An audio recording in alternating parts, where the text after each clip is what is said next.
I'll ask my panelists to turn on their videos. Yes, that's it. Great.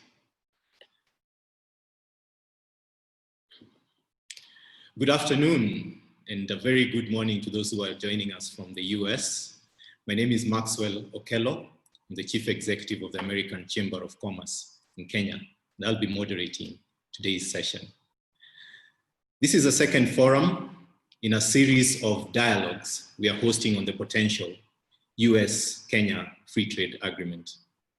While the trade talks remain largely a government-to-government affair, the purpose of this series of webinars is to spark dialogue, to surface critical issues, and more importantly, create understanding on the potential benefits and opportunities that a Kenya-US Free Trade Agreement could accrue for various sectors of our economy.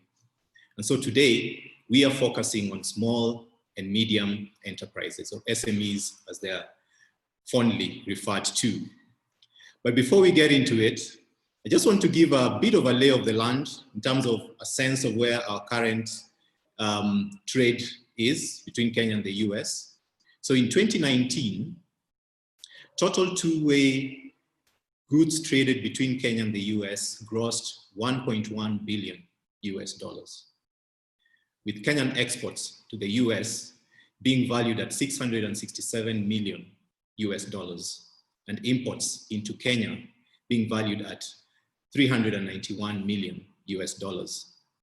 Out of the 667 million Kenyan exports to the US, goods traded under AGOA accounted for the majority at $512 million US. So that's about 76% or so of goods traded from Kenya to the US were actually under the AGOA trade regime.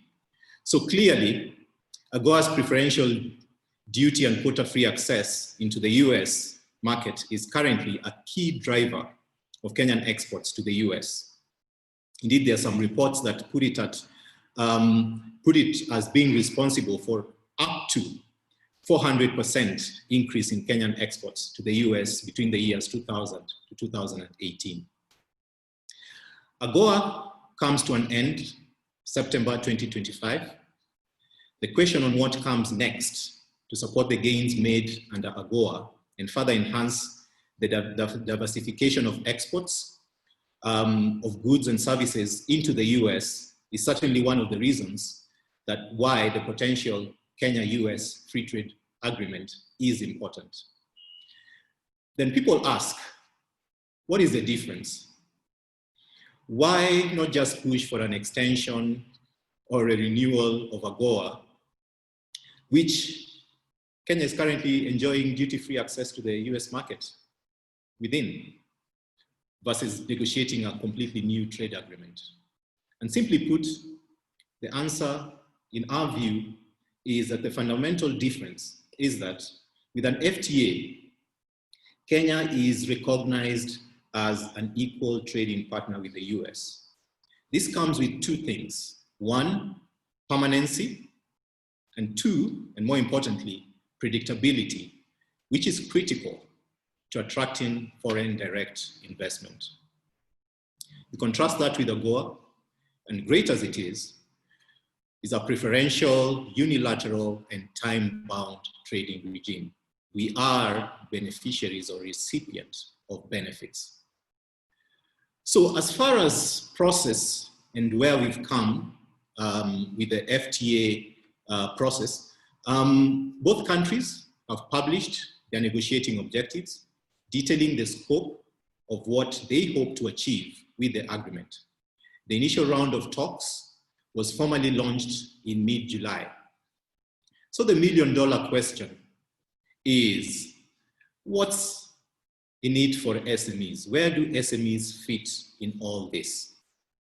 And you'll be glad to know that one of the chapters in the negotiating objectives published by both countries actually shines the spotlight on SMEs, therefore highlighting the significance of SMEs in both domestic and international trade. So given the critical role that SMEs play in Kenya's economy, and indeed the US's, and in Kenya constituting about 95% of all businesses and employing more than 15 million Kenyans, you can see why today's discussion is critical. And the way we want to do it is we'll focus on three broad areas. One, explore the potential benefits or opportunities that the FTA or an FTA could hold for SMEs. And secondly, how SMEs can prepare for international trade. And then thirdly, explore some possible policy interventions that can enable effective SME participation in the global marketplace. So to unpack this discussion, we are pleased to have with us an excellent panel, whom I'll ask to introduce themselves shortly. But just before that, I would like to remind our audience to submit your questions. Keep submitting your questions. Use the Q&A tab at the bottom of your Zoom window as the session progresses. I may call on some of you to field your questions directly to the panelists when we get to Q&A. So we'll kick off with a panel discussion. This should last for about 45 minutes, after which we'll go into Q&A. So without much ado, and with that said, I want to kick off this session, and I'll start by asking our panelists to quickly introduce themselves. We'll start off with the ladies. Please introduce yourself, your organization, and give us some brief opening remarks. So we'll start with you, Catherine, then Abigail, Margaret, then we'll go to the gents. Thank you. Thanks, Maxwell. My name is Catherine Nomura. I'm president and co-founder of Countable. We run a global trade platform that is the first digital trade platform specifically designed and developed to bring more SMEs and the contribution of SMEs fully into global trade and the digitization of global trade, which is the direction that global trade is going. We want to make sure that SMEs are fully integrated into this new digital trade world and support SMEs and the role that they can play in trade through a digital platform that is accessible through a smartphone and from the desktop, which of course in these days of COVID lockdowns has become more important than ever, that you can now do trade from your phone and your desktop and work with the best players all over the world and show up for the quality trading partner that you are from Kenya, to a global audience. Thank you, Catherine. Abby? Good afternoon. It's great to be included. So thank you, AmCham leadership, for putting this together. I'm Abigail Ellery with Enterprise Florida, based in South Africa. Our office is one of 14 international offices of Enterprise Florida, the official economic development office for the US state of Florida. Our mandates are around trade and foreign direct investment promotion, and largely our responsibilities are to support Florida exporters looking for opportunities in African markets specifically through agent representative arrangements or joint ventures or any kind of partnership. We look forward to continued cooperation and collaboration with strategic partners like AmCham, who've put this together. And like I said, we are one of 14 international offices of EFI, and 2 of our trade associates are based in East Africa. These are important markets for Florida. That includes an associate based in Nairobi, Kenya, as well as in Dar es Salaam, Tanzania. Thank you. Thank you very much, Abigail. Margaret?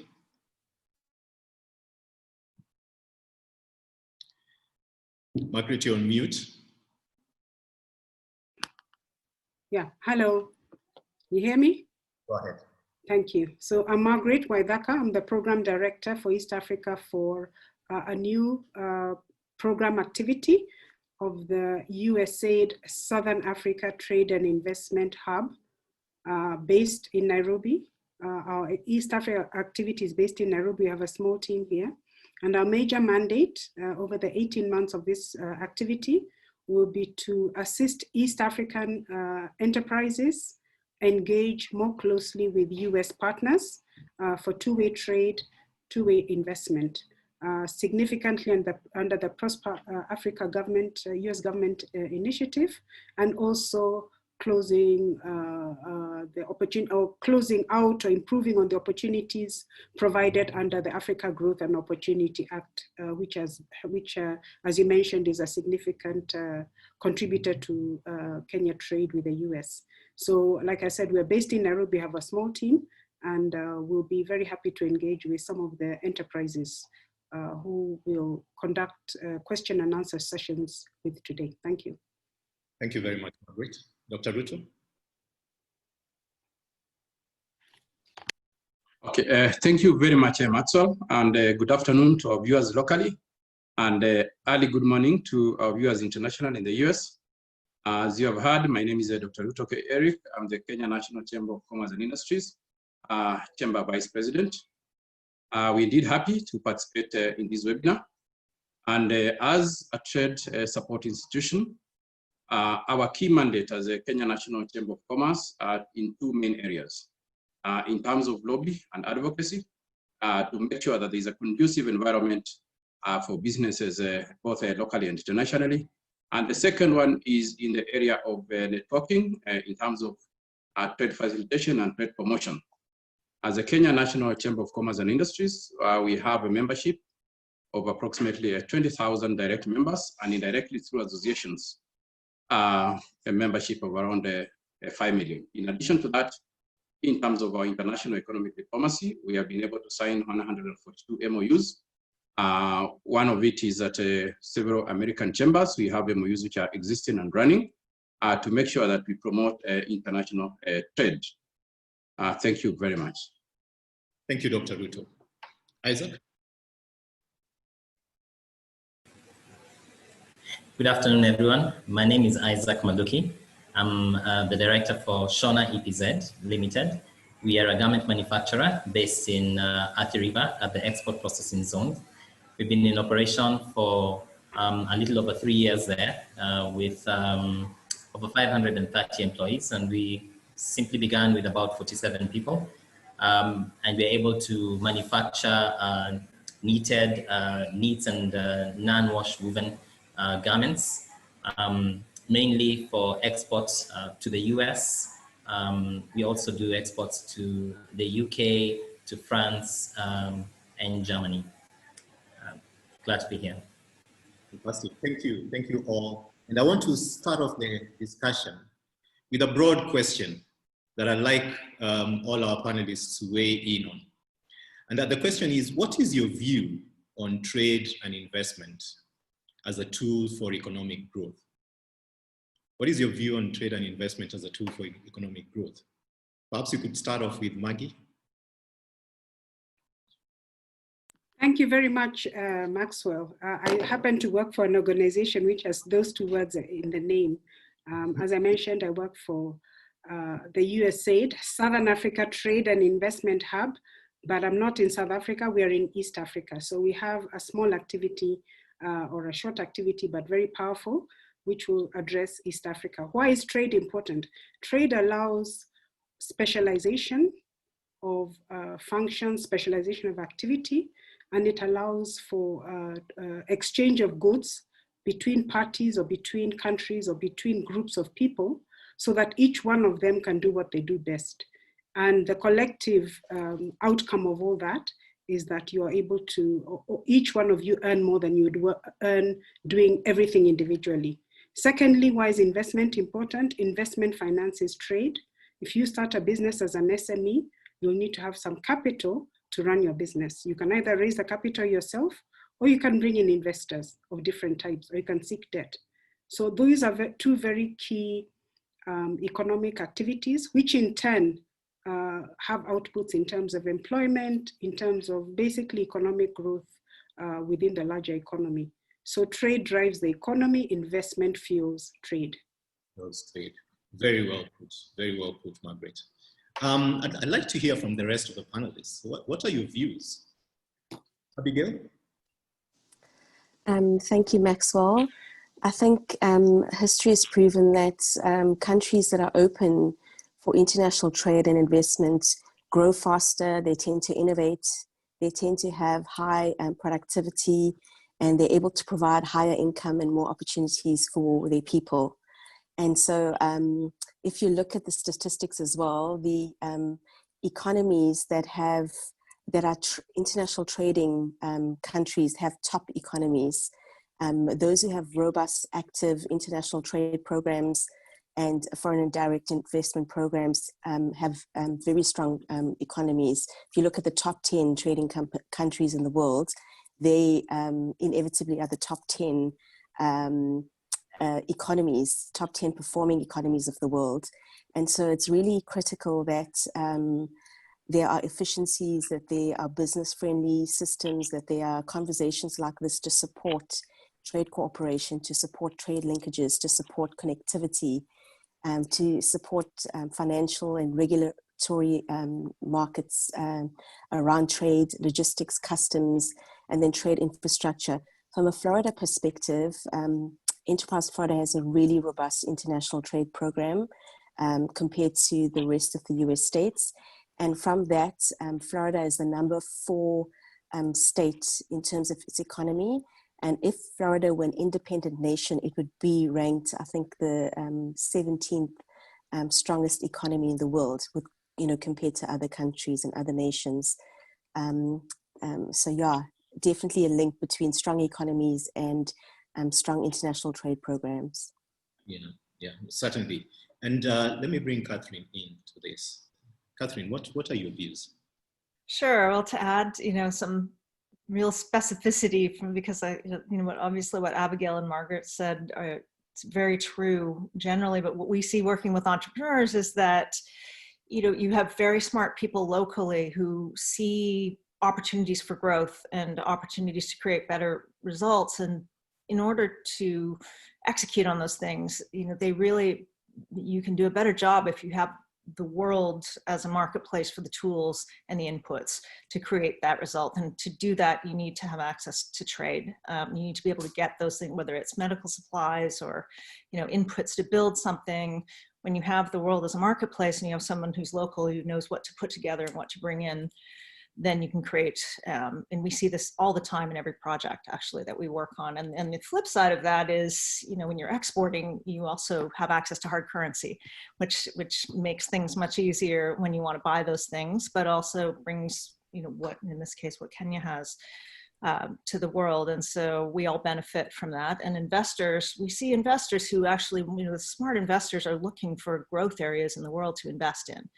And if they can see what's going on, and this is part of what we do, and they can see that that there are opportunities, there may be opportunities further afield that are better investment opportunities than locally, but you need to be able to see what those opportunities look like. And quite often they're attached to trade, actually, that investment. You have someone who's got a great idea and wants to bring a product to a place, but there's tremendous growth opportunity, much more than there is in local markets. So we all benefit, and we see this through the lens of SMEs working in trade both ways. Absolutely. And Dr. Ruto, from your lens as an organization that represents SMEs, what's your view? Okay, thank you very much, Maxwell. Definitely, as an organization that we represent businesses and mainly in the SMEs, we see trade and investment as an engine for opportunities for our members. And I would go back to the onset of a human being. Initially, we used to do a barter trade. That is, it is a statement that no one can exist independently. So as a Kenya National Chamber of Commerce and as business people, definitely, we want to promote free trade, and we know Kenya, we are a free market. And this one definitely will create a lot of opportunities, and it is an opportunity for us to be able to improve our services, be able to access international markets, access new technology.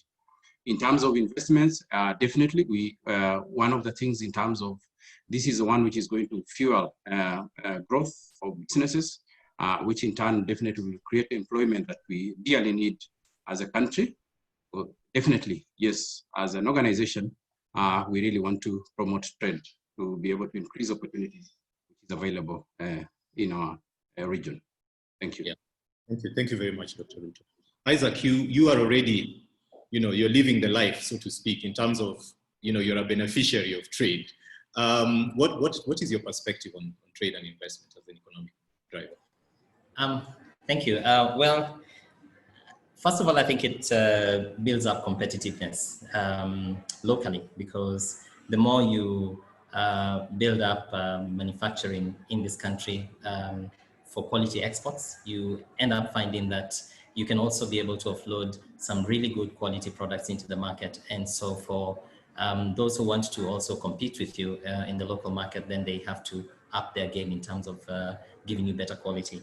And obviously talking about maybe diversity, you'll find that when I look at countries like China in the beginning, when they were doing their manufacturing, they didn't have a lot of internal consumers.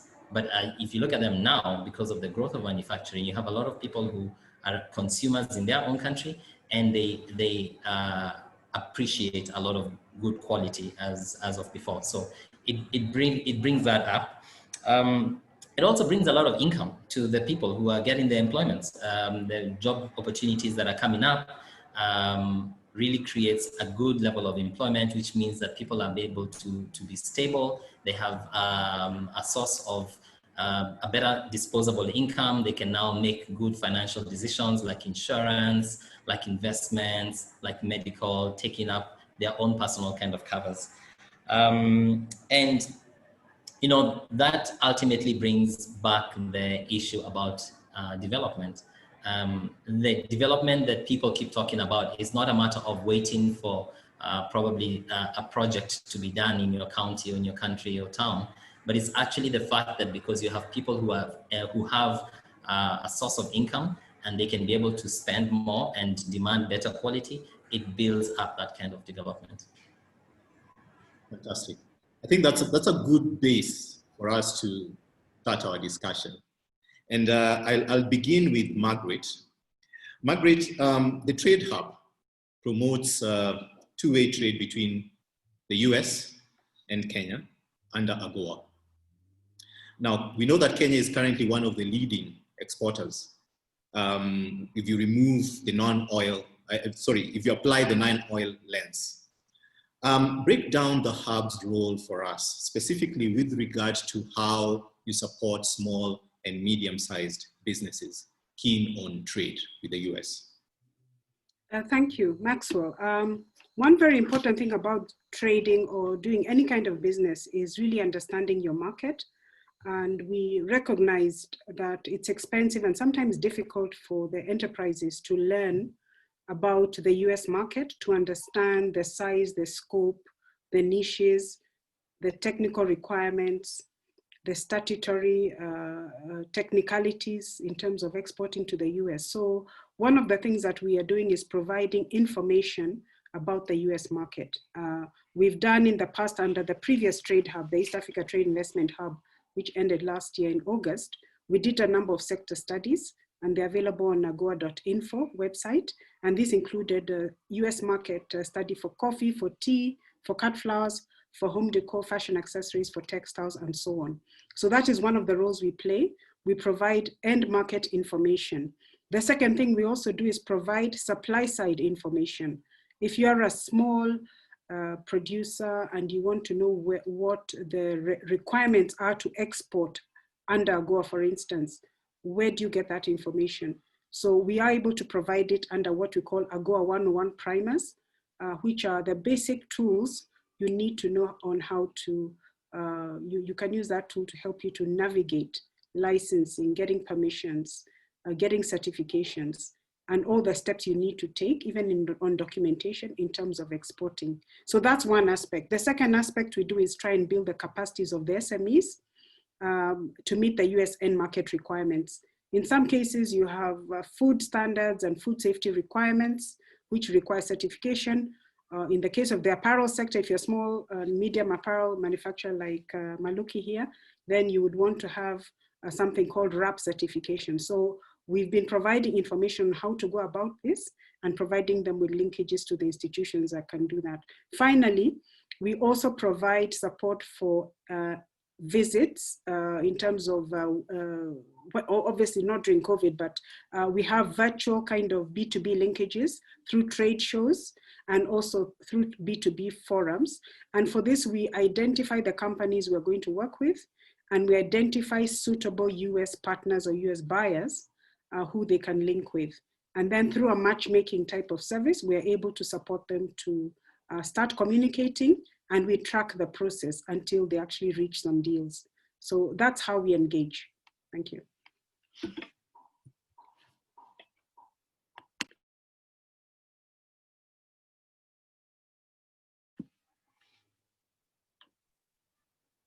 Maxwell, you're on mute. Oh my, okay. I'm the last person who should be on mute. Anyway, Margaret, thank you for that. I think it's clear that the support is there for SMEs who want to engage in international trade. And I want to bring in Catherine here. And Catherine, finance is a core component of international trade, and especially the role that trade finance plays in facilitating international trade. We have very highly capable SMEs, like you talked about, that are basically cut out of opportunities for international trade, largely due to either undercapitalization or restrictive requirements from traditional financial services providers. So how is Countable solving this challenge for SMEs? Yeah, so we started with the finance problem because it's definitely what is most urgent and top of mind for most SMEs, and that was what SMEs approached us with.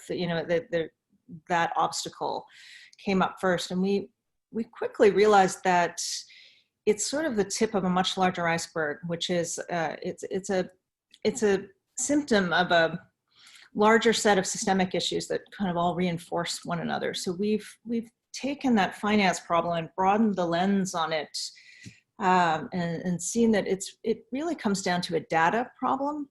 And by solving that data problem, we can actually solve the finance problem. And I'll talk a little bit more about how we do that. But the reason why trades are difficult to fund actually is because they're perceived as being too risky when it comes down to it.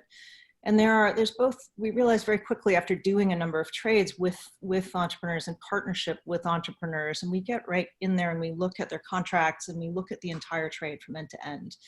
And we realized that in many cases, the risks were perceived, they were not real, which is an important distinction to make, that the trades were actually very fundamentally solid with a really good payer, a very high quality entrepreneur, a really high quality supplier, and really well-designed trade transaction. But the tools, as you mentioned, were not, like, alone was not the best tool for the job. And so that's where having other tools besides, and letters of credit were not going to do it. And this was, when you look at the quality of the participants and you see that this is still a problem, you realize that you have to look deeper to see what's really going on here.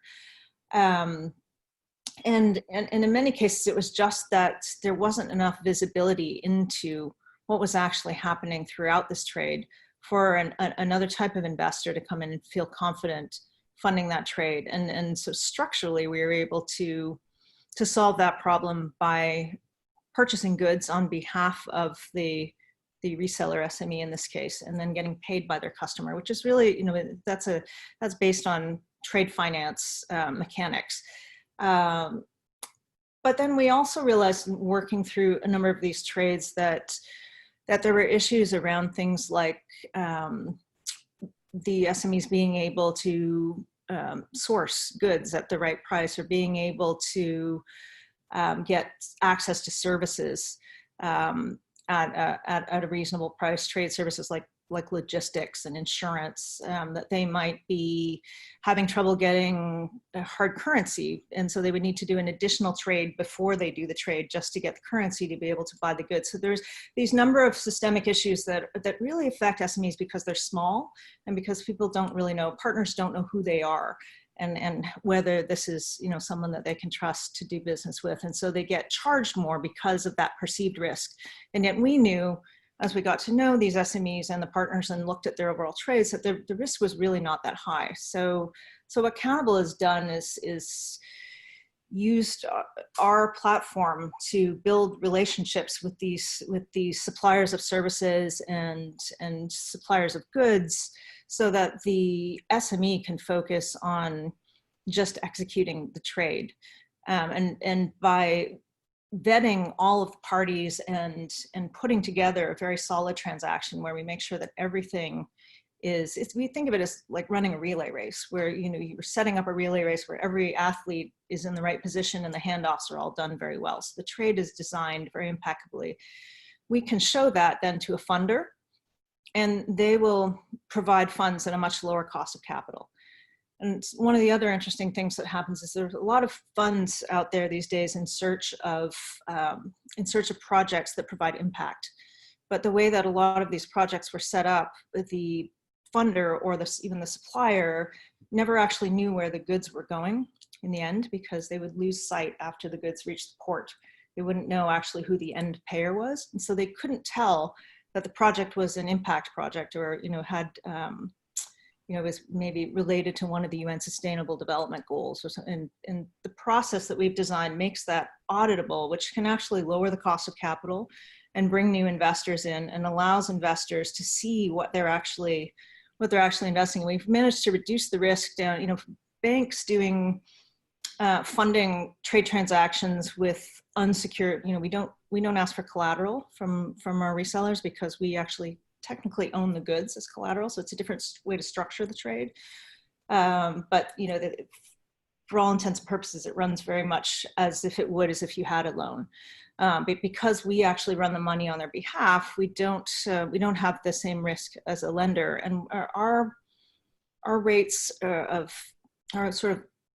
non-performing loans as compared to a bank are maybe in the range of 3 to 4% versus something in the range of 12% or so is what we've heard from banks on those kinds of portfolios. So we've just managed to really reduce the risk of doing this. It actually makes the trades more profitable and more predictably executable on behalf of the SME as well. So they can do a lot more trades. They don't have to chase after capital. And they can also benefit from, you know, having our assistance with sourcing, with working with partners that we've already vetted for logistics and for insurance and that sort of thing. And there's economies of scale in us doing that and offering those services. They don't have to take them from us, but if they want to work with our partners, we can make that easier and cheaper. So we've reduced a lot of the areas where trades can kind of go wrong, which makes them much more fundable, and has actually brought different funders into the market. So we now have a series of funders who are, you know, asking for trades that are done on our platform and wanting to fund them. In fact, at the moment, we have more funding available than we have trades running through the platform.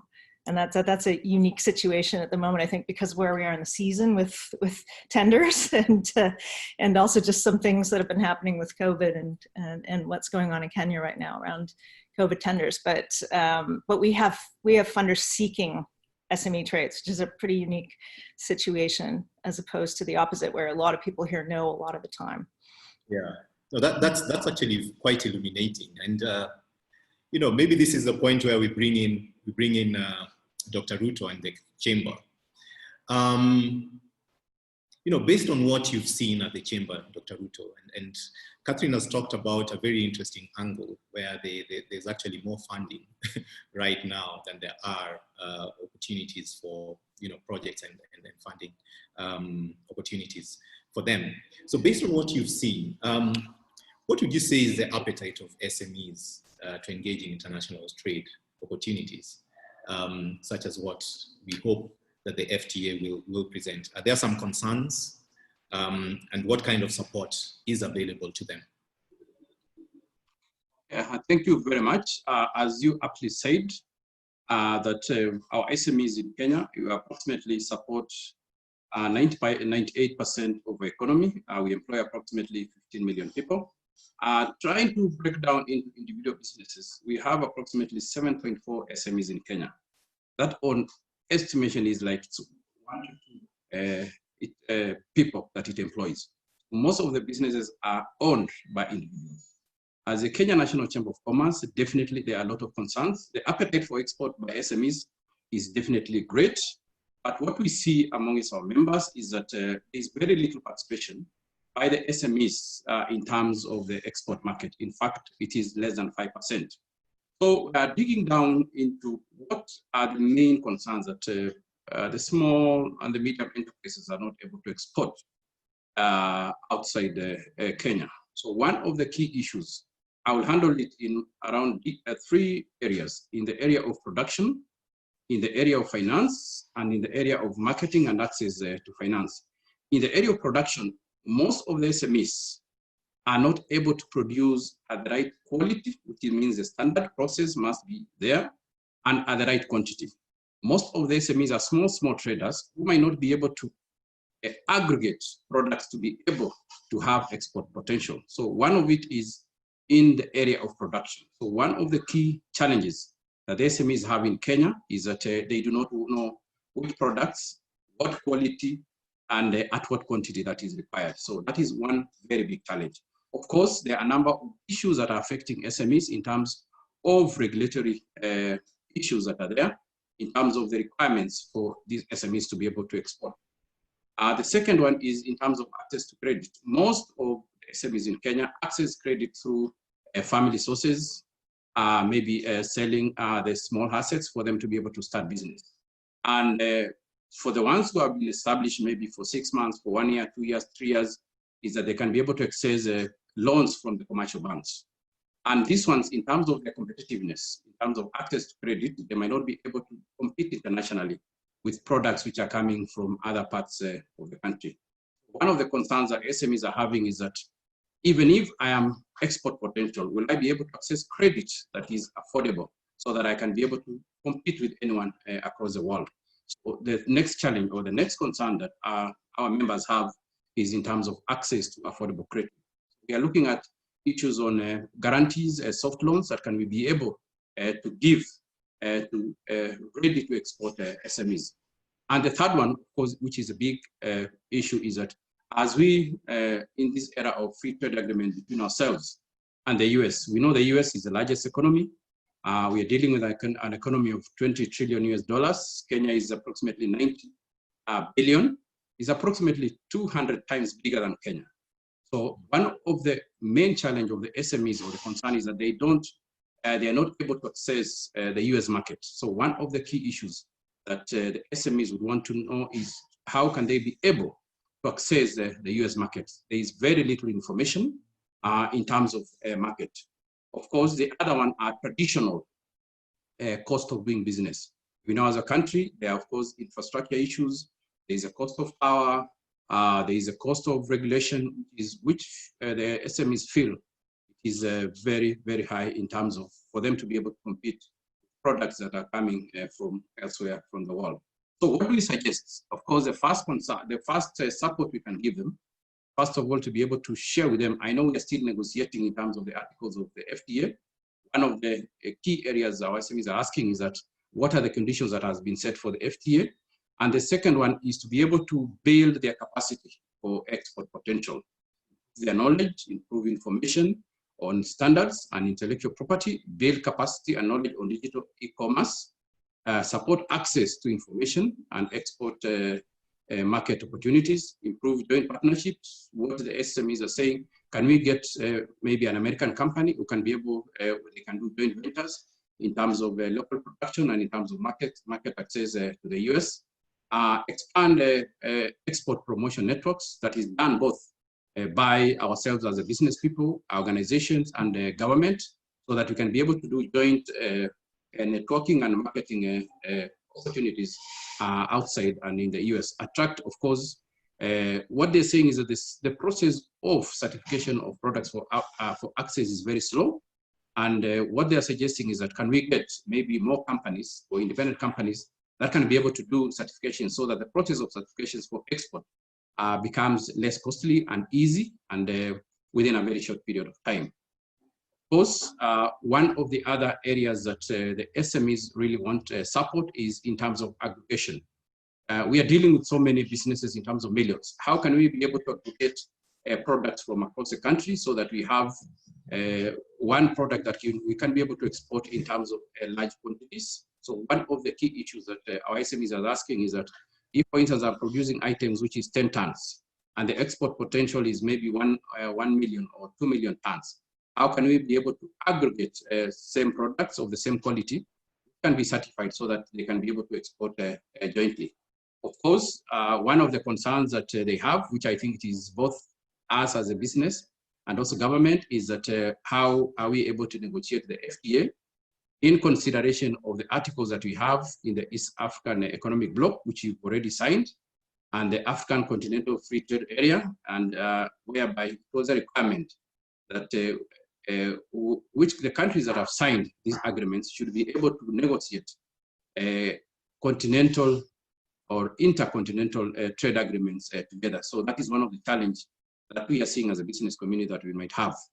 Of course, one of the key enablers of doing trade internationally is e-commerce.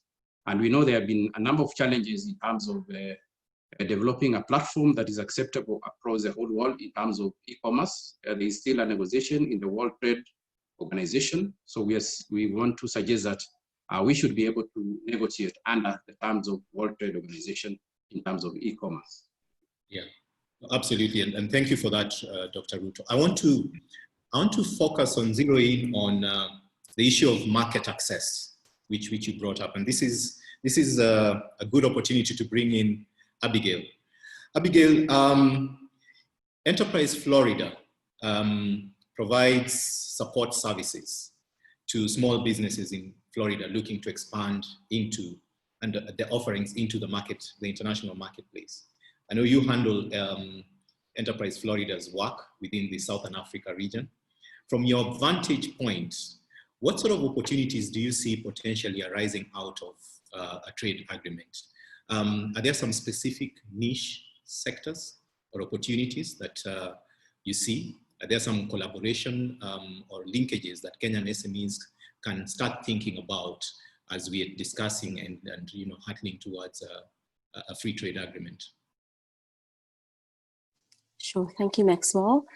I think broadly, some of the hope and expectations when it comes to free trade agreements is not just that it eliminates and reduces tariffs, it also addresses barriers that usually would otherwise impede the flow of goods and services into markets. So with FTAs, we know that it encourages trade and investments to markets concerned. It improves regulations, whether that's relating to intellectual property, e-commerce, and procurement with both government and private sector.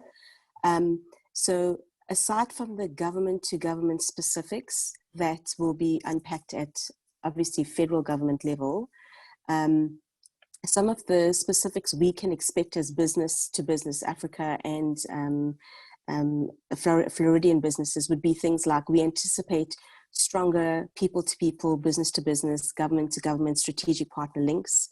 We're hopeful of tangible contributions to greater economic activity and to job creation.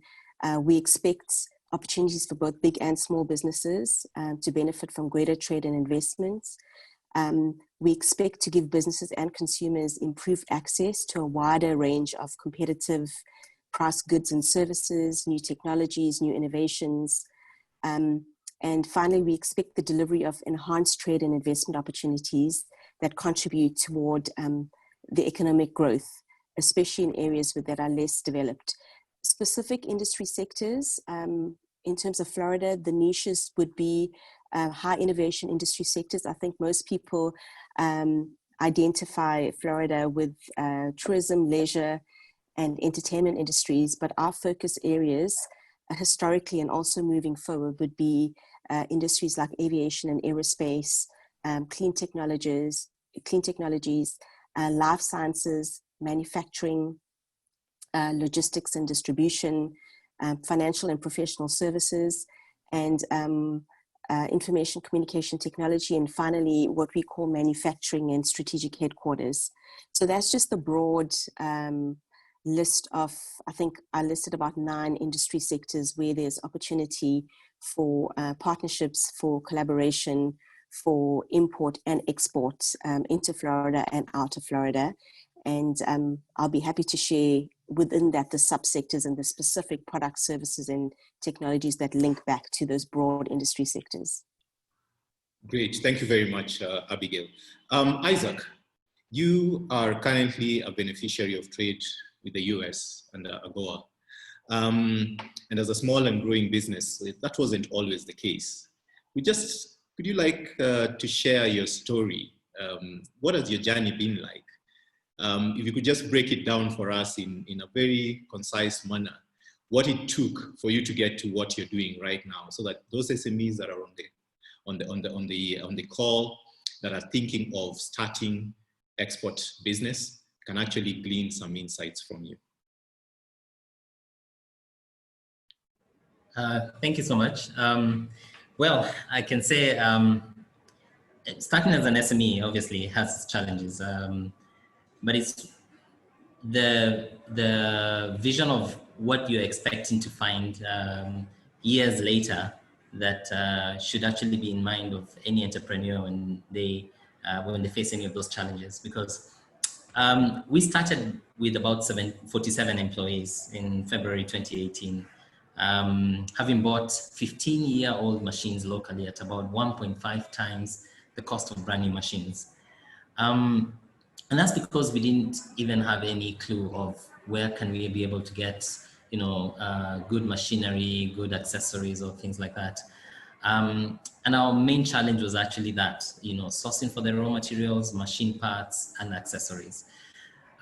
So the thing is that other manufacturers, already established manufacturers, mainly having their headquarters out of the country, had already got established suppliers of their accessories and raw materials, in countries like Dubai, China, Cambodia, just to name a few.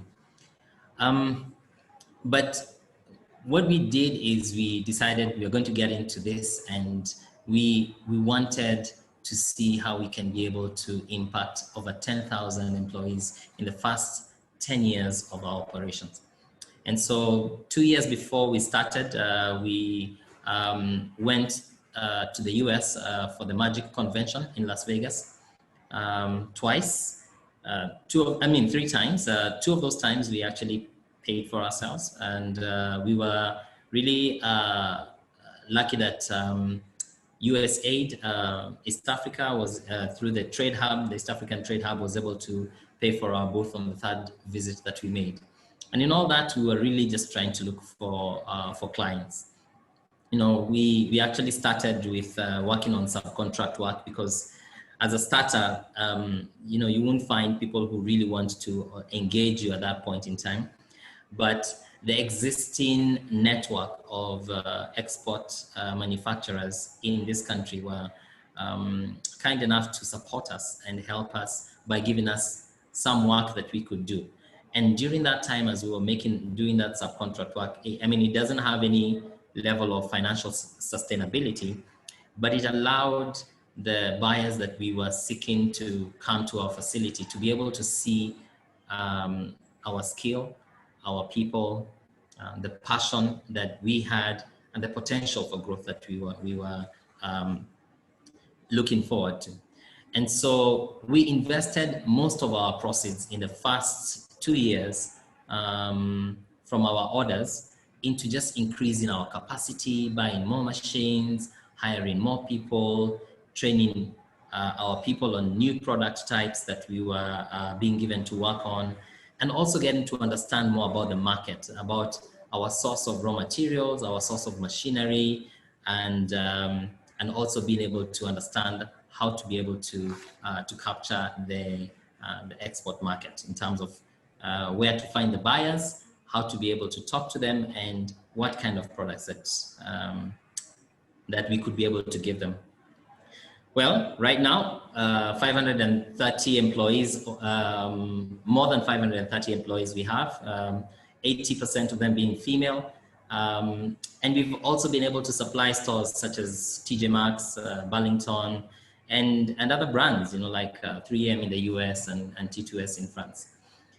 But that has come because we have always been able to look at things like the number of people who benefit from the job creation that we were impacting directly and even indirectly, and the opportunities for building a vertical supply chain because of the challenges we were having when we are not able to find who can give us needles or machine parts in the country, and we find other investors who are interested in supplying or being part of this chain, and we would encourage them to be able to set up. So we have other people who are starting to set up into this and trying to see how we can end up creating that vertical supply chain. And finally, also, you know, we are looking at the benefit of increasing, you know, that direct foreign investment through increased exports from our factory. But at the same time, also seeing how these other supply chain companies will also do the same, because we would like to introduce them to all our buyers so that as we know, whenever we're making maybe a product for the US, we are told the fabric manufacturer that we have to buy is a nominated manufacturer based in, say, China or in Sri Lanka or Cambodia. We would like also the buyers in the US and in the world basically to come and tell other manufacturers around the world that we would like you to buy raw material from Kenya. So that's, I guess, a little bit about it. Absolutely, and thanks for sharing that story. It's really inspiring what you've managed to achieve in a very short time. And for me, I think that's a shining example of what focus and determination can get a business, of what focus and determination can get a business to achieve in a relatively short period of time. Let me bring back Margaret to the conversation. And, you know, just based on what we've heard, and especially with respect to small businesses, what are some of the opportunities you see for SMEs when it comes to AGOA? And I know the trade agreement is going to be AGOA Plus, so we'll be focusing on locking in the benefits from AGOA and other opportunities that the trade regime would offer beyond AGOA. So it would be good if you could just give us a sense of some of the potential opportunities and benefits that you see for SMEs currently under AGOA and potentially what you could see under the FTA. Thank you very much, Maxwell. The opportunities are, I would say, tremendous. The US is a massive market, it's a large market. And as Dr. Ruto said, it's much, much larger than the Kenyan market. So what AGOA will provide, currently provides, and what the FTA will be expected to provide is access to a large market with easier rules in terms of transparency, and also in the case of AGOA, lower duty or no duty at all, so that an individual business can achieve economies of scale, have lower barriers to trade, and achieve efficiencies, which will also in turn lead to higher profitability and sustainability of the business. So those are some of the large scale benefits of operating a business which links with the US market. In terms of the opportunities, I think Isaac Maluki really explained it very well. People can engage at different parts of the supply chain. You can be a supplier to the manufacturer. You can be a producer and a manufacturer. You can be an exporter, whether you produce the products or not. You purchase and you package them and you find a buyer. And as that export process is going on, there are these various service providers: insurance, logistics, storage, warehousing, even design, and all those other kinds of businesses. And of course, even the financiers. So everybody should really look as SMEs at the opportunity, the best possible entry point for them, and see how they can find an opening to get into that whole value chain, because it's a huge, huge value chain. In terms of the specific products, despite the fact that 88% of the exports under AGOA from Kenya are actually apparel. And of course, we've heard from an apparel manufacturer, there are many, many other opportunities. For instance, currently, specialty foods such as nuts, spices, snack foods, dried herbs, all those are opportunities, essential oils, which other people have been exploiting. And Kenyans have been very, very innovative in that. And they're able, even in small quantities, to sell these products to the US market. So there are opportunities in natural oils, leather and leather goods, things like shoes and bags, home decor items, and even in technology products.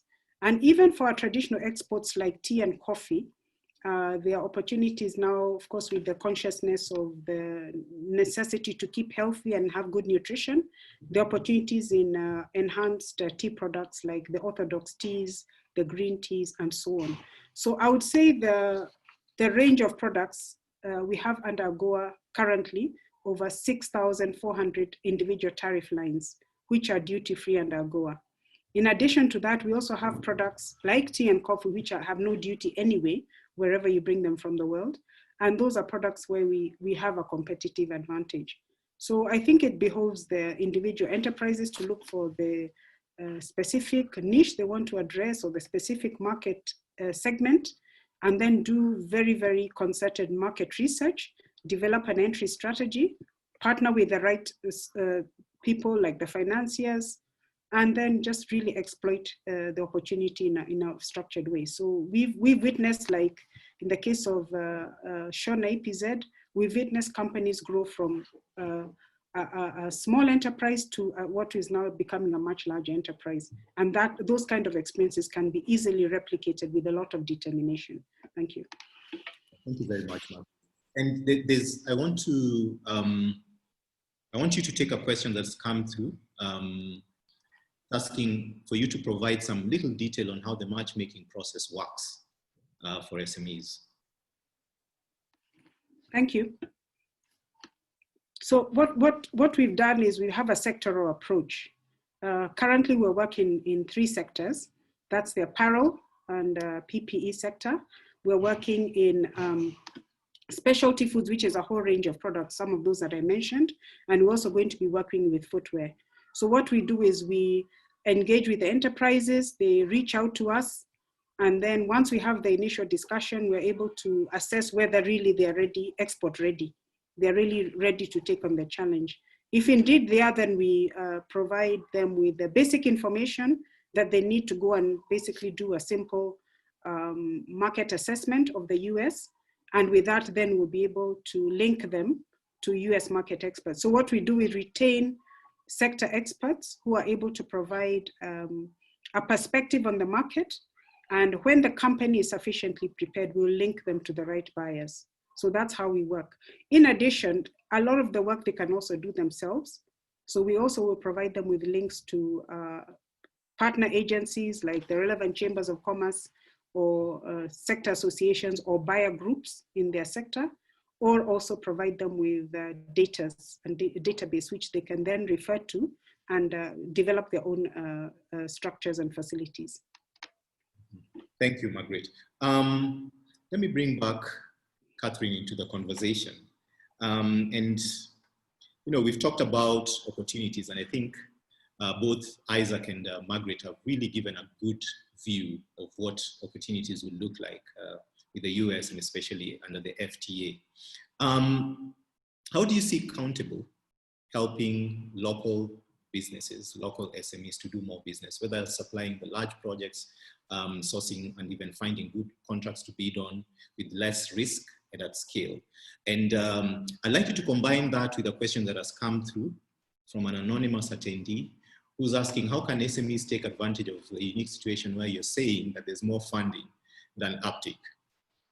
Yeah, well, I'll be happy to, I think we'll be sending out some resources after, so I'll send a link and a coupon code to where you can join our membership platform for a month and upload as many projects as you have, and our team will go through them all and vet them, and you know, if there's a project that's fundable, you know, we will work on it with you. So That's easy to handle, and it can all be done through our website. In terms of supporting local SMEs, so Accountable is both a US and a Kenyan company. We have teams in both countries. And we've always had US suppliers on our platform, but we are now working hard to put more Kenyan suppliers on our platform. And we're a collaboration platform, which hopefully came through from what I talked about earlier. But what we aim to do is to help all the parties. Trade is essentially a collaborative effort. A lot of different sort of parties need to come together to make trade work. So the basic need is a supplier, in our case, an SME in the middle, and a buyer. But then there are also other partners, and we've talked about I think different people have talked about who some of those parties are, and the need to deal with things like understanding regulation and discovering who's in the market and that sort of thing. But one of the things that we can help with, we have an opportunity feed that we provide of tenders that are available for our SME members to bid on, and we curate that very carefully based on who we know our membership to be, so that and in the world of the US sort of land of tenders, there are so many government agencies. Even if you're just looking at government tenders, there are so many government agencies, it can be completely overwhelming. So we're looking forward to being able to do that for our supplier partners in Kenya, as well as we bring them on the platform, understand what it is that they want to be selling into the US. What are your goals as far as market penetration? What kinds of projects would you consider to be opportunities? We like to stay in constant contact with our members to find out what their current challenges are. And we know those evolve as well. And part of that is, the support that we provide as they grow. The challenges become different, as as Isaac knows, as you grow your business, hopefully you go from having challenges of scarcity to having challenges of abundance. and that's what we want to help evolve the support we provide to recognize that. But one of the things that we know we can do is help partners in Kenya find the best opportunities, wade through these. We can sift through them, we can matchmake in that sense, and help send out, would you be interested in this opportunity, a regular feed of potential projects to bid on, of potential partners that they might want to engage with. And, then a partner can sort of take or leave whatever, and let us know the feedback that we get about whether this is something I'm interested in or this is not, helps us to fine tune that. And that's, as a digital platform, we can actually use artificial intelligence to help fine tune that over time, which is kind of one of the benefits of working through that, through a data-based platform. But we can also vet our Kenyan partners and be a third-party source of validation for the quality and the execution capability of those partners.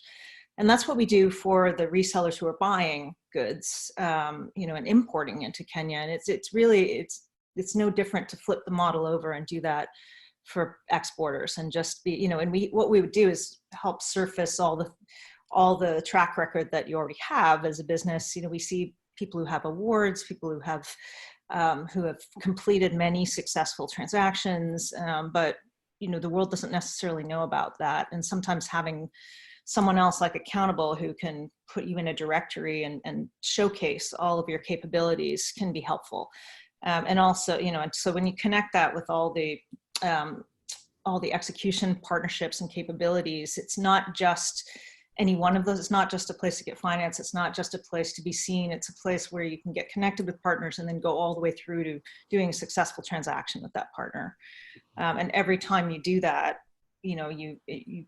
your ability to do more increases in a number of ways. I mean, every transaction, SMEs generally learn things about how to do better the next time, but also reputation goes up, and even, with funders, funders who've seen our SMEs that have done maybe, 10 successful trades, they want to keep funding that SME because they know that they're a good bet. So it's a virtuous cycle, and we look forward to being able to do that with suppliers.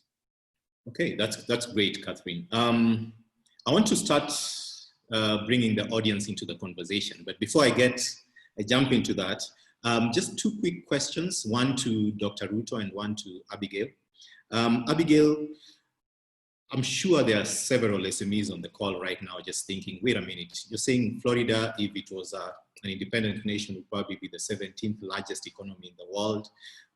You know, that must mean several opportunities. You've talked about aviation, you know, clean tech, manufacturing, logistics. So if a company, I'm an SME on this call and I'm thinking, all right, I'd like to see what I can do with Florida. Where do they start? What specific support can Enterprise Florida offer to them? And you could combine that with probably some insights from your small business programs at Enterprise Florida. Sure. Thank you, Maxwell. I started off by saying that with Enterprise Florida, we obviously are the official economic development organization for the US state of Florida. So most of our resources are geared toward supporting Florida exporters in foreign markets. And this is regardless of the size of company. So they could be a small, a medium, or a large company, could be an SME. Florida works extensively with outside partner organizations to support the SME network. And these outside associations are geared to provide small, minority, and entrepreneurial companies with everything from training to development and to financing options. The network of outside partners are extensive, from federal government to nonprofit to in-state organizations. And there are 5 key programs that EFI supports the SME companies in.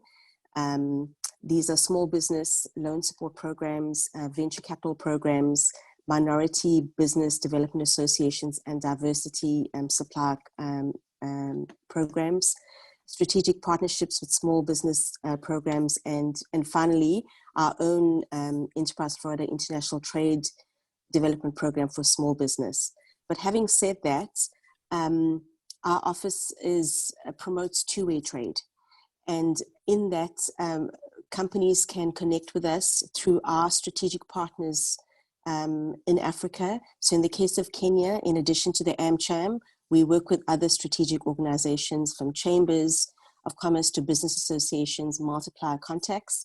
Emmanuel Mbevi, our trade associate, is known to Maxwell and Eva and the team at AmCham. So I would connect with him and copy our office in, and we can start a conversation.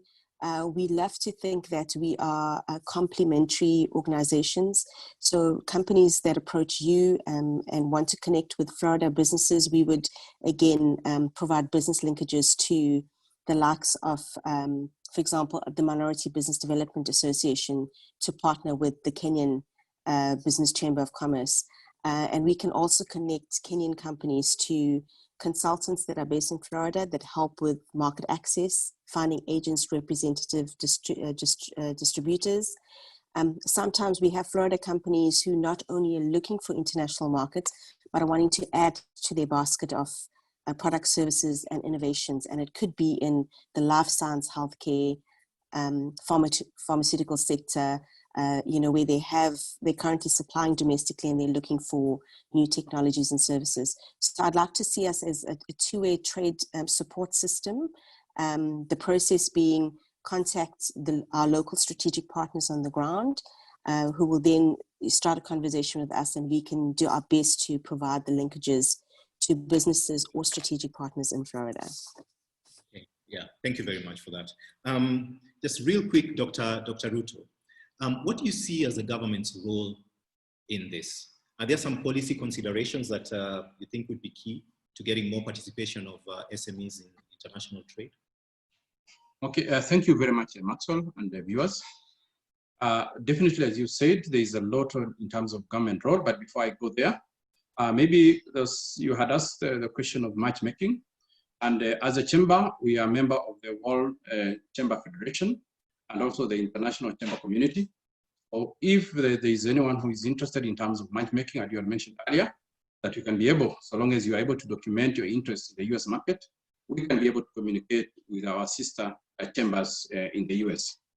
And there are approximately 300 international chambers in the US where we can be able to get information in terms of market intelligence. And as you put it rightly, and Margaret mentioned, is that we have, under the AGOA Act, which is now coming to the 20th year today, this year, there are opportunities to be able to export 6,400 products. But unfortunately, we have been able only to export under 40 products under that program of AGOA. So therefore, there has to be a very big participation between the private sector and the government. And where we see is, and Maluki put it very well, is in the value chain. Most of the SMEs are participating in the value chain in terms of production of the raw materials. Therefore, we see government, one of the key issues that government has to do is in terms of capacity building to make sure that the SMEs which are participating in production of the raw materials, one, they should be able to build capacity so that they can be able to produce raw materials at an affordable rate and at the quality that is required by the US market. So that is one of the key areas that government has to really participate. Of course, the second area that government has to participate is in terms of education of the SMEs. What are the requirements? What are the requirements for the US market? What are the local regulatory requirements, of course, and also to be able to reduce the cost of doing business locally.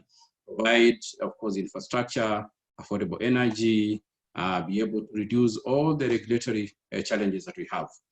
The second thing that we would want to see government participate in is that most of these SMEs, because of lack of capital, they should be able to have an export bank and also have loan guarantees that they can be able to, a business can be able to access funds if they are doing exports. As they wait to be paid by their international clients, they can be able to access soft loans. That is an area that we want really government to participate. We know usually government has bilateral agreements, and one of the key issues that we see is that government does not usually take the private sector when they are signing government agreements. One of the key issues that we want government to do is, as they sign those agreements, as they participate in terms of international government-to-government diplomacy, as they establish consulates and embassies outside, we want also the government to carry the private sector, be able to nominate consulars from the private sector so that they can be able to represent the commercial interests. Because after the signing, the next person who is able to move the wheel is the private sector. Of course, we also want the government to attract FDIs. So they should be able to create a very humble background here in Kenya and environment so that they can be able to attract international investors, especially in terms of technology transfer. Yes, thank you. Thank you very much, Dr. Ruto. I want to bring in the audience into the conversation now. I know time is already running out for us, but we'll try and go through as many of the questions as possible. So I want to invite my friend Breon Dawson from the US Chamber of Commerce in Washington to ask a question directly to the panelists. Breon? Great. Good morning. I hope you can hear me. We can hear you. Go ahead. Excellent. Well, good afternoon for the panelists. This is an exceptional panel, Maxwell. I just want to applaud you for working with. Breon, you're a little low. If you could just speak up a bit. Sure.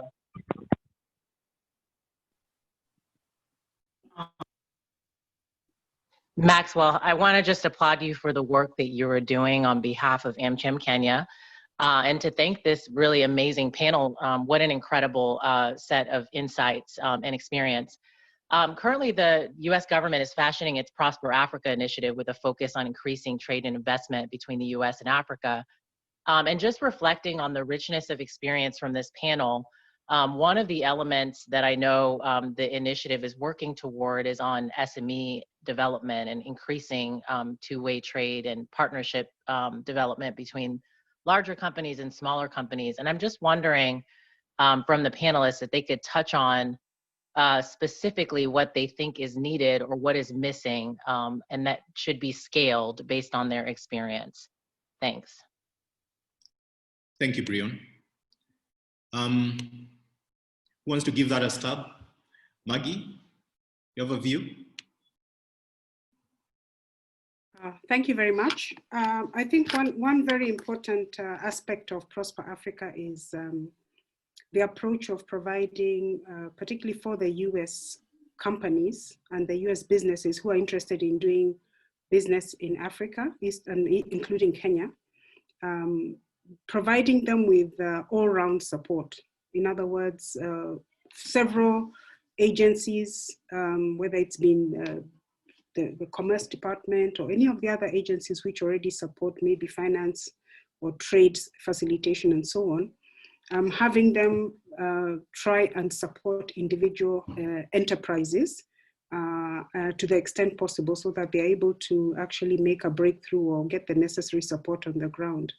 I think one thing that would be very interesting is to have an almost similar focus from the Kenyan side, where we some of the state corporations or the trade associations are also able to really look at 360-degree support for some of these enterprises so that they are able to succeed. So it involves a kind of portfolio management approach.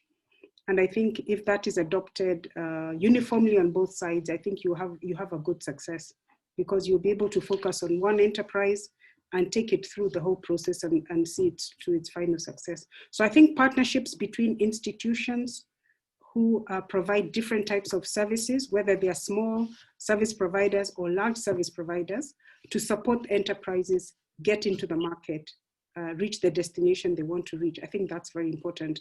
I think Isaac gave a very interesting example earlier on of the kind of support he received from people who could possibly even be his competitors, but who are willing to create the ecosystem for him to succeed. So I think it's just taking that total approach, all aspects, to be able to support the enterprises for success. I think that's very important. Okay, Maxwell, maybe I can come in a little bit on that. Yeah, go ahead. Yeah, thank you very much. As an organization, we have participated in, for the last 3 years, in a program. We were looking at the dairy value chain, we're looking at the mango value chain and the coffee value chain. For Kenyan SMEs to be able to participate in exports to outside this country, one of the key issues that we looked at is for their capacity to be able to produce a product or a service that is exportable in the right quantities. So one of the key issues that we need to do is to build capacity for purposes of quality and aggregation of the products. So I think the reason why, and I'm very happy that it was raised by our colleague in Washington Chamber, which I'll be able to communicate with her. So what is majorly required is to build capacity on production of high quality products and at competitive price, so that we can be able to access international markets. Thank you. Thank you very much, Dr. Ruto. I want to just run through a couple of questions here that are, many of them are actually directed towards Margaret. So Margaret, be prepared for a few rapid fire questions. There's Newton Owino, who's based in Kisumu and produces natural silk. And he's asking about the support that he can get from, actually, sorry, I sort of lost that. Yeah, so he's producing natural silk materials and tanning fish skin. He's saying he has a client in New York, but does not know how to know the requirements for shipping these items. So he's asking if you could enlighten on the way forward. There's also another question here that is asking where we can get a list of the products under AGOA. I believe you answered that. You can go to agoa.info and get that information. So Margaret, why don't you address, if you can, Newton's question first? Okay, thank you, Newton, and congratulations on getting started on the journey. I mentioned a document much earlier called AGOA 101. It's a primer that was prepared in conjunction with all the stakeholders, exporters, the trade associations, and the government of Kenya. It was prepared by the previous hub. And what it is a step-by-step document which tells you exactly what you should do, what documents you need to obtain. So I would strongly suggest you go to www.agoa.info, www.agoa.info, and in the resources section, you can download the AGOA 101 for Kenya. Even the application forms for, not application forms, but the forms for getting, for instance, your certificate, export certificate or certificate of origin, and all those documents and forms are provided there, as well as the procedures and the costs and where you need to go. So I'd encourage you go and study that. And from there, you have the links to the respective agencies you need to work through. And I'll be happy to share a copy. If he's not able to get it, I can do it through Maxwell. But if you search for it yourself on that website, you'll get it and you can study it. Thank you, Margaret. James Mbogwe is asking, Catherine, do you see easier flow of capital under the FTA? Ideally, what is likely to change in terms of how capital from funders in the US is likely to flow to businesses looking to scale up? In short, do you see availability of cheaper capital into Kenya, which has traditionally been quite steep, which has had quite steep commercial lending rates? So I think creativity, I think inevitably by the time the free trade agreement, if we're looking ahead down the road, as long as Kenya is perceived as a safe place to invest, and that it's really about the buyers. In our case, that's what we see as the payers are the ones that are in our model are the credit risk. And by taking that credit risk away from the SME, it actually dramatically changes the equation. And so as long as the Kenyan institution, this can be commercial businesses, it's obviously government institutions, and other types of payers, including multilateral institutions. There's a number of different payers in Kenya. As long as that is perceived as reasonably safe, then the cost of capital can be brought down through the kinds of creative funding things. We see a lot of this in the US, that there are a lot of different ways that US SMEs can access funding. They can get loans in less than 48 hours from the time they apply to the time the funds appear in their bank account, and the rates are very good. And so that type of creativity through fintechs is coming to Kenya as well, undoubtedly. But everything around pricing of capital has to do with the perception of risk. So I was talking earlier about how we can work with that by changing the types of financial assistance that we can provide and not making it all about loans, which helps, and by decreasing risk in every way that we can. But what's going on in the market in general will have some impact as well. All right, thank you. Yeah. S. Smith, the gentleman by the name, whether it's a gentleman or a lady, by the name S. Smith, would like you to ask your question. Yeah, there you are. Please go ahead and ask your question. Thank you very much. My question is to Dr. Bhutto, and I looked at existing US free trade agreements, and based on those, Kenya is likely to have to remove 99 to 100% of its tariffs on US products under the free trade agreement. So if Kenya has to do that, will Kenyan manufacturers be able to compete with US products like paper, steel, and tires if they come into Kenya with zero tariffs? Because when I looked at the SME and cooperation chapters in US FTAs, they don't save SMEs from these kinds of rules because they merely set up a committee to discuss issues, or they're unenforceable. And also to Dr. Bhutto, would Kenyan SMEs be happy if the Kenyan government agreed to the US proposal in the US free trade agreement that prevents joint venture requirements and technology transfer requirements, except in the sectors where the US agrees to give exceptions, and the US proposal to open the Buy Kenya and Build Kenya government procurement system, which means that contracts from $80,000 US to $487,000 US could no longer be kept for Kenyans, and the 15% price preference that Kenyans have today would also be removed with respect to US products. Thanks. Thank you. Okay. Yeah, thank you. I didn't get part of the last. Yes, equally also I wanted to give that concern. I think if you can be able to write the last part of the question, I got the first question which I can be able to respond. And as I respond, I think if she is able to write down, I can be able to give a response on that. Of course, as an organization which we are representing the private sector in Kenya, we definitely worried.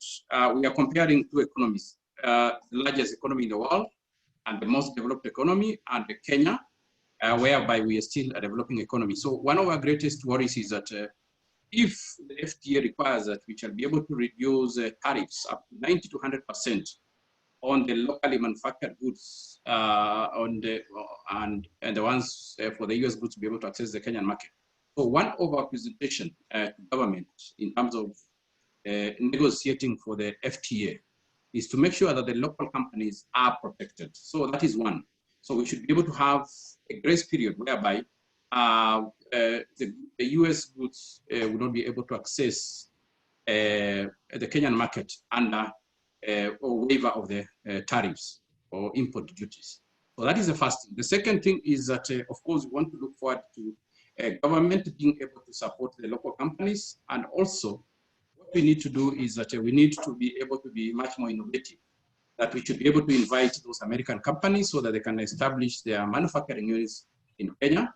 And we are happy that the Kenyan government, as there was an act in 5 years ago on special economic zones, so that we can be able to invite foreign manufacturers to be able to manufacture goods in Kenya. So one of the things is that under this FTA, definitely, because we are dealing with a developing economy, we should be able to have a grace period before the manufactured goods, so that they cannot be able to compete, because we are comparing a giant and a small, yes.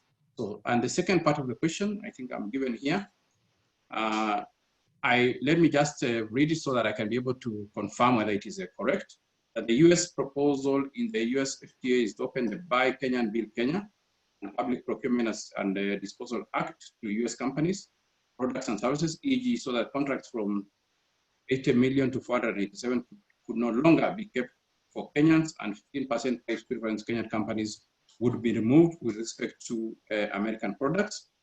The standard US FTA provisions which prevent joint venture and technology transfer requirements, except in sectors the US agrees to give Kenya exceptions for it. Of course, the last one is an area whereby it has to be reciprocal, that the US company should not be able to restrict American companies to do joint ventures and share the technology.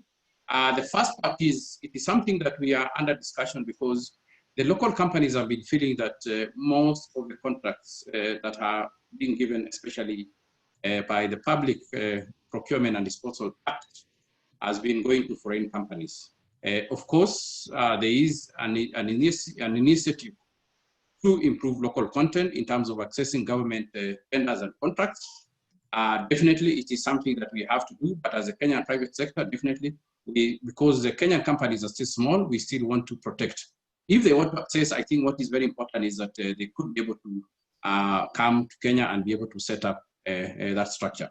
So I think as a private sector, the first part of the question, we shall not be comfortable, and we shall not be in agreement, because we are dealing with a very large economy, a developed economy.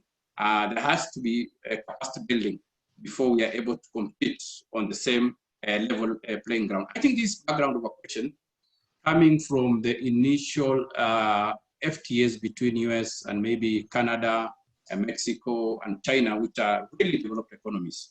So I think we should approach this FTA in a slightly different angle, so that we can be able to compete on the same level playing ground. Otherwise, I think the interest for the US is to see the growth of the Kenya's economy.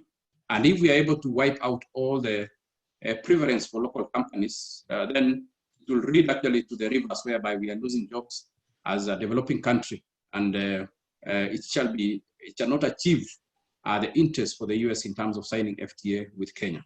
And I think this is a model that they want to use to be able to do FTAs with the developing world. Thank you. Thank you very much, Dr. Ruto. Yes. Johnson Mwangi, if you could please ask your question. I know we are running out of time, but I want us to take a couple of more questions before we close the session. Johnson, go ahead.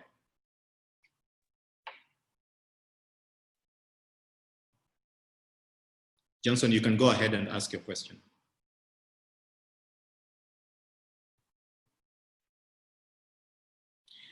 Johnson, unmute your mic and then ask your question.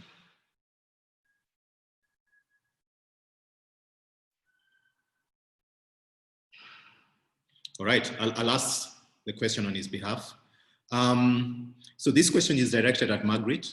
And the question is, as an SME, what mechanism do you have in place to evaluate whether our businesses are ready to do international transactions with US companies? You also mentioned partner agencies and buyers of goods. Sorry, I just lost that. It's disappeared from my screen.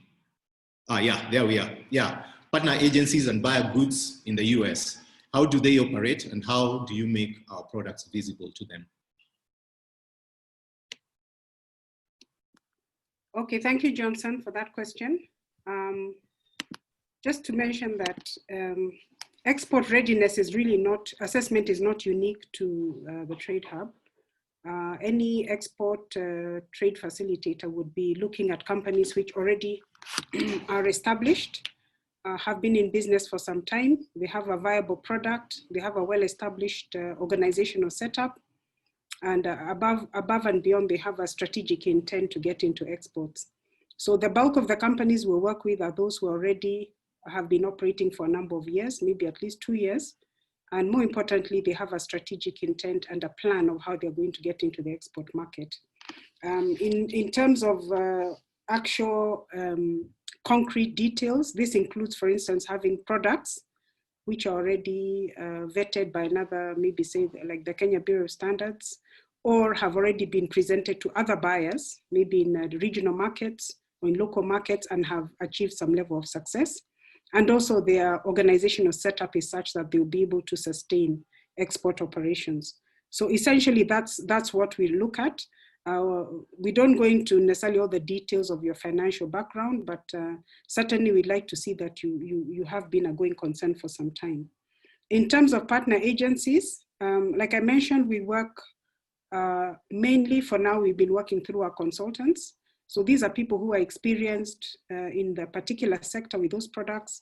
They have networks of buyers that they've worked with in the past, and they're able to assess supply side capacity with end market capacity. So they will try and match this particular East African vendor with a US buyer of a similar, who has a similar capacity and similar orientation, and who also has maybe a similar orientation in terms of the type of purchasing arrangements they'll get into.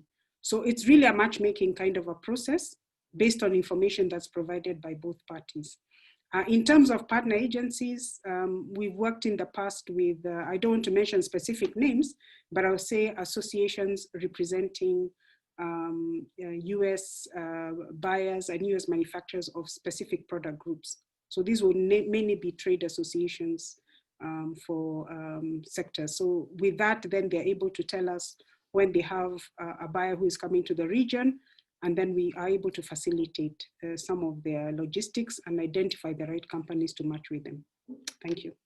Okay, thank you very much. I want to give the last question to Isaac. And then just really, you know, as you start making your closing remarks, I'll ask all the panelists to give a closing remarks, one round of remarks, and you can combine this question with your closing remarks, Isaac. From your experience, you know, what are some practical steps and advice that you can give SMEs who want to start engaging, especially the US government, the US market? What are some 2-3 things that you think are critical for them to be able to effectively participate in international trade and in the US market? Thank you. Well, first of all, it's consistency. I think if you want to really get to do business with, especially in the US market, you need to show that you are consistent. So whatever comes your way should not stop you in any way from just trying to continue to get through whatever challenges you find so that you can get there. I would probably put that consistency and the part now of reliability. Your client will see that you're reliable, irrespective of whatever goes through. A very quick example, there's one time we had a bit of a problem trying to get finance for one of our orders to the US. And generally, what happened is that it delayed our time of when we were supposed to deliver our products. And for us, we needed to show our client that we are people who are going to be reliable. And so we ended up having to ship our goods, by air at our cost instead of by sea at their cost, which is a very painful experience that we learned. However, we were able to keep our clients because they realized that irrespective of whatever challenges we are facing, we were reliable for them. And that brings me to the other point of delivery. If you're going to say that you're going to deliver your products to your client, make sure that you meet that delivery deadline. And if you have any challenges whatsoever on the way, the best thing is communication. Yeah, keep your communication lines open. Be honest about what you're saying to them, and you'll be surprised at how well your clients will be able to work with you. Because from the clients I've interacted with, I have felt that they have really good heart and they really want to help and support.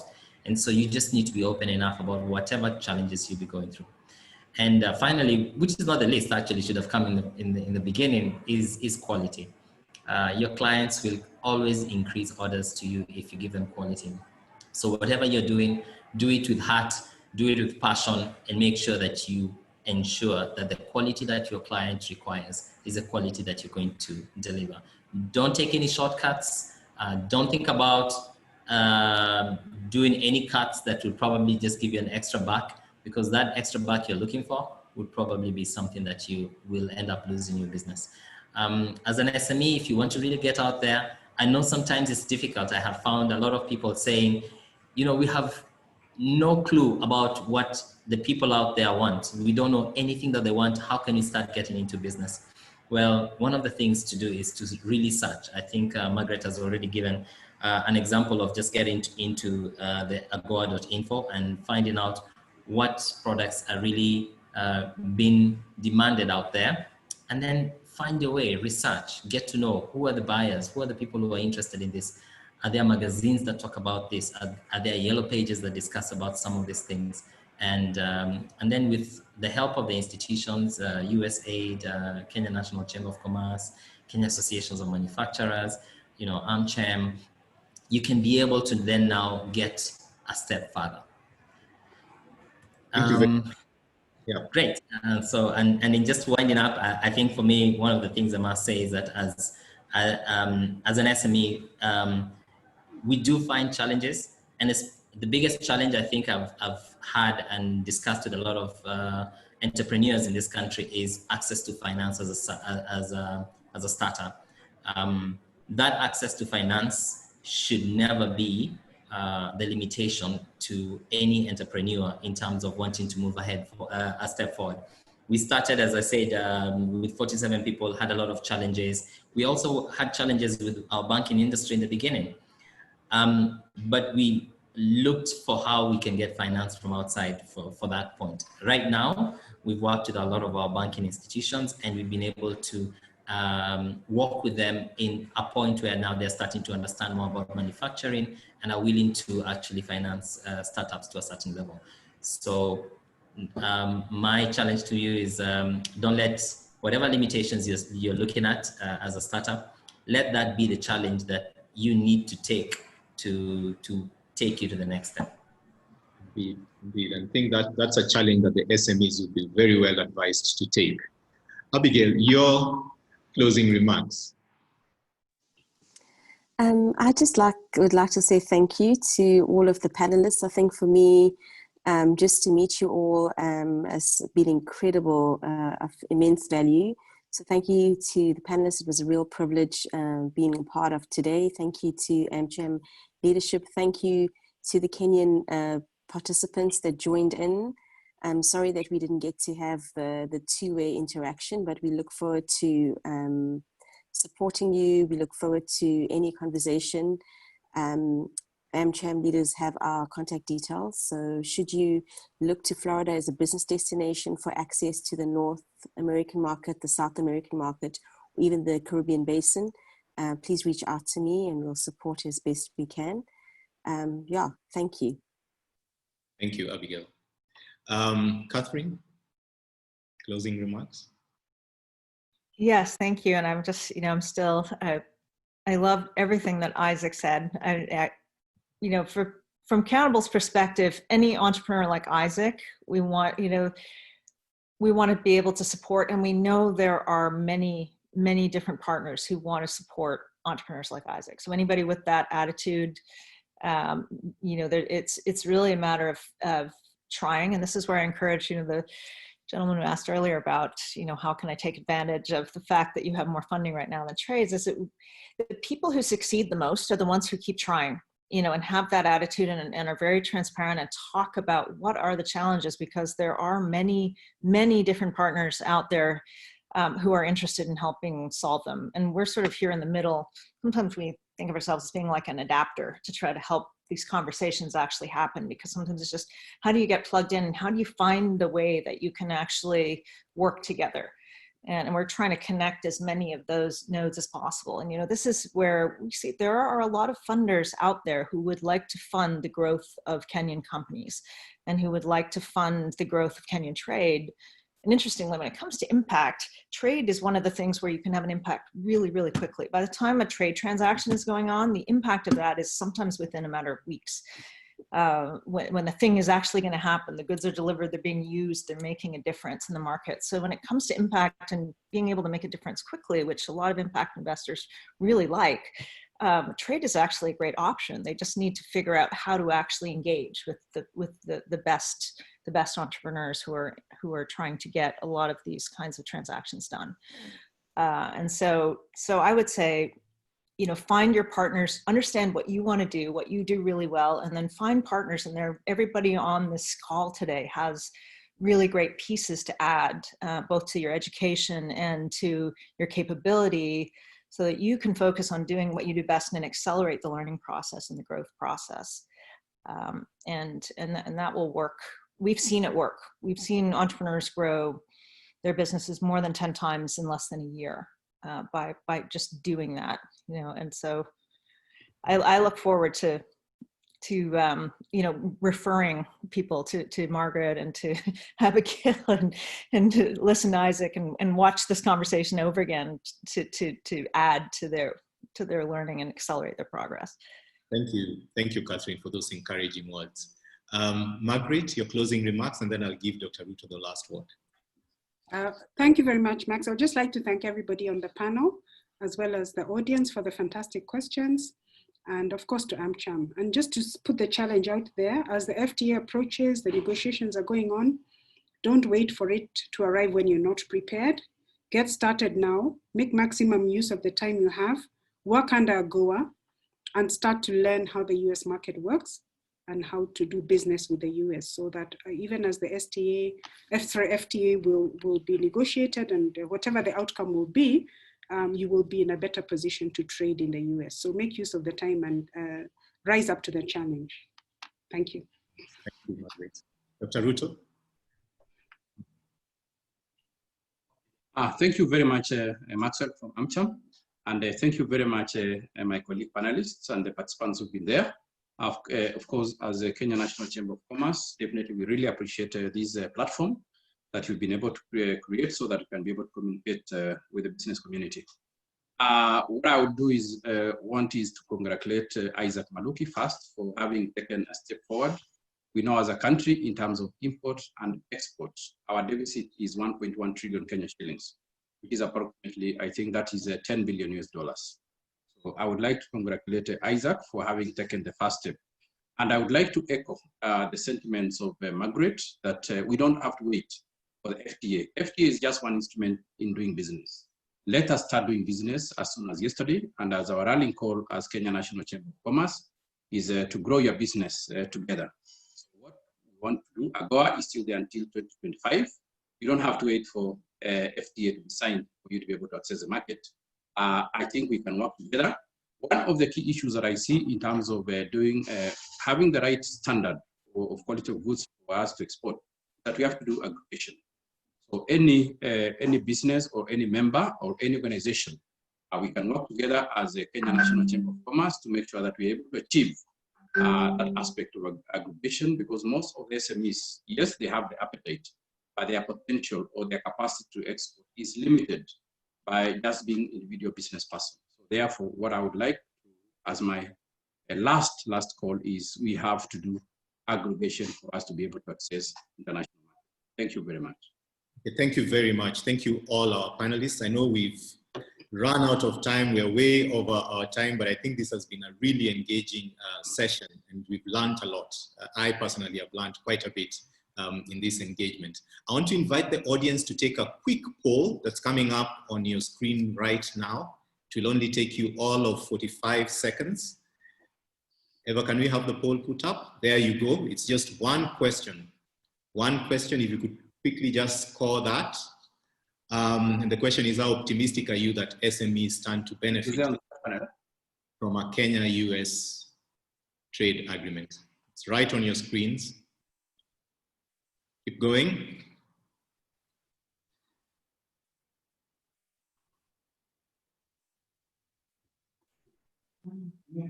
Okay, as they do that, Maxwell, I think if they want to access services for Kenya National, I muted. Okay, if they want to access services for Kenya National Chamber of Commerce, our website is on the chat box, or they can just visit the internet and be able to type Kenya Chamber, and they can be able to get our contacts from the internet. Thank you. Okay, thank you, Dr. Ruto. From that, you can see that at least that is how much? 80% are optimistic and very optimistic that this FTA, once it comes into place, will stand to benefit SMEs. So with that, I want to say a really big thank you to our panelists, Catherine, Margaret, Abigail, Isaac, and Dr. Ruto, and your organizations, KNCCI, the USA Trade and Investment Hub, Enterprise Florida, Countable, Shona EPZ. Thank you very, very much for partnering with us. A big thank you to our guests, all 100 plus of you who attended and engaged during this session. We have put together an information hub on our website on the FTA. So for those of you who want to get more information on the FTA, you can go to www.amcham.co.ke/FTA. AmCham is amcham.co.ke/FTA. There you'll be able to get various materials, for example, the negotiating objectives and the potential benefits, and we'll keep updating that resource center as more information becomes available. Look out for a recording of this webinar. We'll make it available to those who attended on email. We'll send you a link, and of course, it will be up on our YouTube channel. We've lined up several such sessions going forward, so do look out for the manufacturing session on the 10th of September. We'll also have a session on digital economy, health, and many others relating to the FTA. So keep it locked to AmCham. Now, we know we were not able to get through all the questions that you had asked, and we will actually have these questions answered and sent to you in our subsequent communication. There's a particular question from a Robert Keter. My office will get in touch with you directly and we'll be able to address that. So AmCham, as you know, is there to support business, both local and international business, to get into Kenya and to export into the US or provide services in the US, and we'd be happy to support any business that is looking at doing that by providing information, creating those market linkages. Abigail talked about the trade missions that we do. So this is really something that is right up our alley, and of course we work with all our partners, including KNCCI and the rest, to ensure that we're able to add that value to our businesses. So with that, ladies and gentlemen, we've come to the end of our webinar. Thank you once again, all of you, for joining us. Thank you to the panelists, and I wish you all a pleasant rest of the day, and please stay safe. Thank you. Bye-bye.